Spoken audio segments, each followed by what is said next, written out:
welcome back to my channel and welcome back to Split Stroke Month Part 3. In Split Stroke Month we're looking at a very traditional yet super idiomatic technique for the ukulele. That is to say, it's a technique that is unique to the ukulele, but for some reason it's been forgotten about by history. So I'm trying to bring it back and introduce some new ideas on it. So if you haven't watched any of the previous lessons, like I said, it's not necessary. You can watch this video in a bubble. So let's just go over the basic split stroke so that we can then play around with it for those who need it. Or if not, you can skip ahead to the part of the video where we dive into the main content. So as a reminder, the basic split stroke pattern is a full down strum. Then you catch the string closest to the ground on your way up. During that up, the finger that's on the A string comes off to release the open note. And then a little bounce on the G string, the string closest to the ceiling. Just a little bounce like that. Notice how my hand finishes above the string still.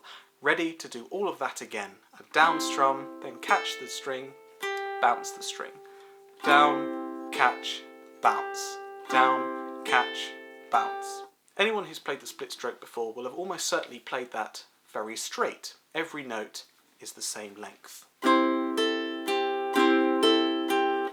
But this time we need to push the second strum a little bit later. So instead of da da da da da da da da, we want da da da. So instead of, if we push every second note just a little bit back, we get.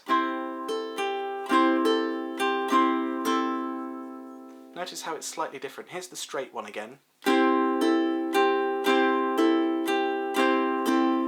We swing it, so mechanically still the same thing going on, but every second part is delayed. Let's break that down. So we do a full down strum, then our little pick on the way up is delayed. So da, da, da, and because it's delayed it then falls directly into the following bounce there. Da, da, da, da, da, da.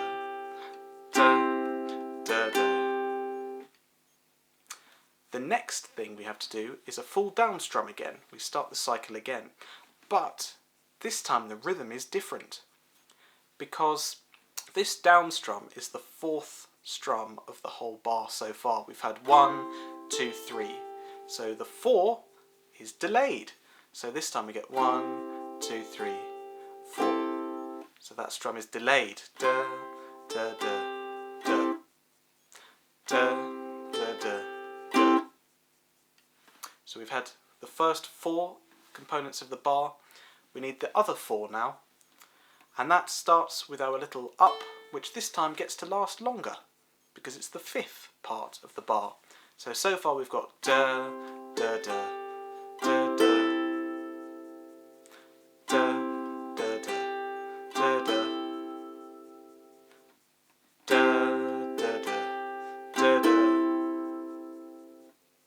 The last part of this, we need that next bounce off the top there, which was delayed.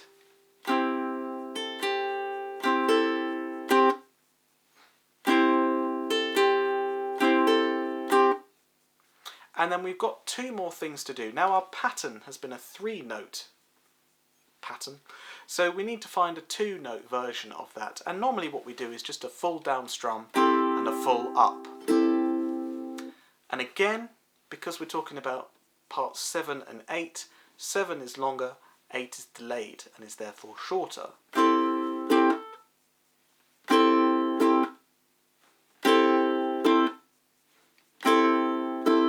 Just like that. 7, 8. So let's put it all together now. Long, short, long, short, long, short, long, short, long, short, long, short, long, short, long, short. Play that round a few times, get that nice and practiced and comfortable, and then try and speed it up as well. Long, short, long, short, long, short, long, short, long, short, long, short, long, short, long, short. And a little bit faster.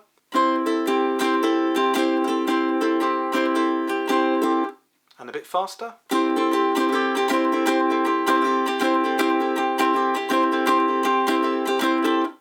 even faster.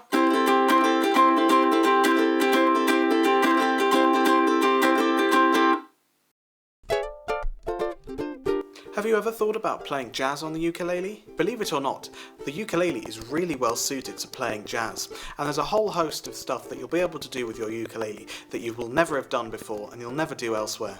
The Jazz Beginners course takes you right from the basics, where you only need to know a handful of chords and strumming techniques, and by the end of the course you'll be able to play dozens of jazz standards really well. So why not come and study some jazz ukulele on my brand new online course?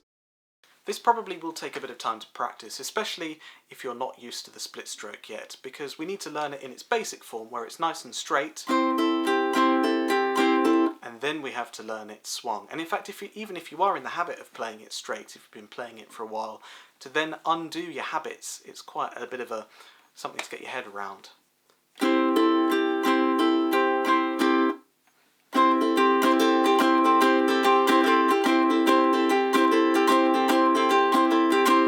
But I think by comparing those side by side, you sort of get a sense that the swung version is a little bit bouncier, a little bit jollier.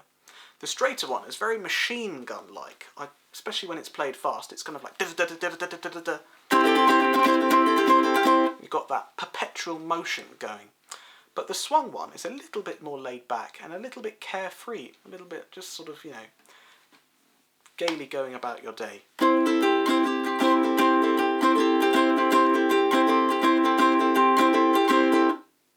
And so we can use this to help us solo in a jazz context. We're going to learn a very basic chord progression, a jazz chord progression, which is D7. You can either play a full bar of the 2nd fret and then a finger on the 3rd fret of the A string, or you can play it 2-0-2-0, and then a G7, which I'm sure we all know, 0-2-1-2, and then a C, which we've been doing already anyway. So we're going to play a whole bar of the D7, 1, 2, 3, 4, then G7, 1, 2, 3, 4, then 2 bars of C, 2, 3, 4, C, 2, 3, 4, D7, 2, 3, 4, G7, 2, 3, 4, C, 2, 3, 4, 1, 2, 3, 4. Now our split stroke rhythm fits within these 4 beats, but we have to divide each beat into 2, so we get 8 parts to the bar. That's where our split stroke fits in. Long, short, long, short, long, short, long, short, 1 and 2 and 3 and 4, and 1 and 2 and 3 and 4, and long, short, long, short, long, short, long, short, long, short, long, short, long, short, long, short, long, short, long, short, long, short, long, short.